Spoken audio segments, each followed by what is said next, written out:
Welcome to the Diverse Minds podcast, where we give you the tips, tools, and techniques you need to be a mentally healthy and inclusive leader. Each week, you'll hear about a variety of topics linked to mental health, well-being, and diversity that will enhance both your professional practice and personal well-being. Welcome to the 265th episode of the award-winning Diverse Minds podcast. And of course, this month's theme is about challenging narratives for Black History Month. And in fact, it's the last episode in this series for October. But part of the challenging narrative series is about changing the gaze, the center of the way in which things are seen. And in last episode, number 264, I talked about understanding the white gaze. So you might want to, if you've missed that, you might want to go back and have a listen, because this week's is all about recentering the white gaze. And in essence, the white gaze is a default perspective, the assumption that the default person is white from history, writing, art, academic research, and news. And I want to share with you a really great quote from an article from the New York Times Style Guide, and I've put the link in the show notes, from 9 Black artists. And this is one of the quotes from one of the African-American artists. So they say, in creative fields, the white gaze has long determined whose stories are told, what gets to be seen, what's given value, and what's deemed worthy enough to be recorded and remembered. And I think that's a really helpful way to summarize it. So thinking about what you can do to solve this problem, how can you actually do it? So how do you start recentering the white gaze?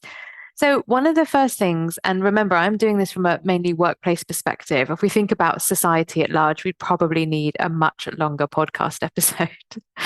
So firstly, exploring race equity dynamics and the gap for and between people at work. So this could be race equality data, such as pay gaps, promotion gaps, shortlisting or the lack of shortlisting of Black candidates, global majority candidates, recruitment and staff survey experiences of racism and bullying. And then that really gives a good base that you can build from, because when you have that, you can then look at any initiatives that you do if they're making a difference. Questioning who has access to what and, of course, why. So which members of staff have access to particular services or benefits and why, and which staff don't have that. Because particularly if you have any staff that are outsourced, and those usually outsourced roles are those that are they're not going to be the best paid always, and so those staff don't get included in what's being offered. So thinking about, okay, what if there are any services outsourced, what are they, what are those pay grades, and what do you offer those outsourced, what's the contract and the agreement, and going back to the outsourcing company if it's relevant and saying, what support do you offer your staff and how do you provide this and how do you promote this? That's a really good way, through procurement, to push things in a particular direction. So questioning who has access to what and why, again, linking to the first point about the gaps. Then considering what the standards are for quote unquote professionalism. So what are the physical descriptions of professionalism and why? Now, of course, this will vary from job to job, and in many roles, you're going to get uniforms, you're going to get people that have to wear certain equipment for shift work, for example, in the construction industry.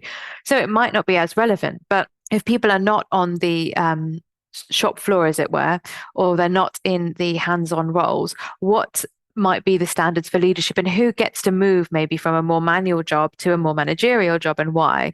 So physical appearance around who is seen as the ideal leader. How can you challenge this on recruitment panels? Also thinking about when you have events and you're talking about leadership, whether it's leadership programs or one-off speaker events or webinars or people showcased on your intranet. Who are those people? So who is the usual suspect? It's usually probably a white man from a particular educational background, but people lead in so many different ways. So try and recenter that gaze. That's a really, I think, actually quite a simple way to recenter the white gaze and think about who are we inviting, who are the usual suspects, and what needs to change. So I really hope you're enjoying the content of this podcast and you've listened to lots of episodes over the last 5 years. If you want to keep up to date, then why not join my newsletter? When you join my mailing list, you'll receive a free copy of my white paper on inclusive language and mental health. And that link is bit.ly/ILMHCK. So how else can you recenter this white gaze? Well, it's also about supporting people in taking time off for religious and cultural occasions. Now, I know some of the pushback might be, well, people can take time off when they want, and or we have specific working patterns, so we have to navigate this at the beginning of the year. So we have to rota some people in and rota some people out. That's particularly pertinent in medical and healthcare professions. And I understand that. But how are the ways in which we could recenter that? So it's not always about Christmas. And if people are happy to work on Christmas, for example, then what about their religious and cultural occasions that they might have first preference on? And also specific caring responsibilities. So again, in particular, white dominated cultures, caring might look very different to the way it does in global or for global majority communities, and or for people who are disabled, looking after disabled dependents. So thinking about that in the broadest sense. Also, stop making global majority people explain things they don't want to. That's a way of recentering it. And some people may want to do that, and that's completely understandable. Lots of staff may run separate blogs or Instagram or social media channels, or do things on TikTok. And if that's what they're doing and they are explaining things on there, well, we can watch those videos and access that information. But often people just come to work to do their job. I don't mean just as in that's all they do, but they don't want to have to be explaining things, and they don't want to have to be responsible for educating you. So that is a way of recentering it. Now, you might yourself read something or watch something or listen to something and then want to discuss it.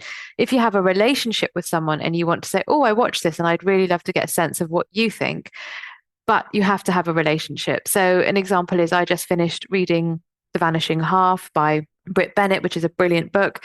It is about race equity. It's fiction, but it's about passing as white in the US from the 1960s, 1950s and 60s onwards.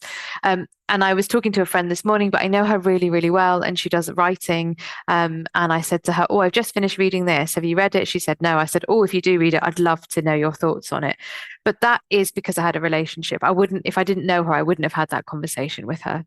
Then reflect on and shift tone policing. And I've done an episode all dedicated to tone policing, which is episode 102, Beware the Tone Police. So tone policing, also known as tone trolling, tone argument, and tone fallacy, is a type of microaggression, which is where someone with more systemic power or advantage feels compelled to silence someone from a less powerful background during a conversational exchange.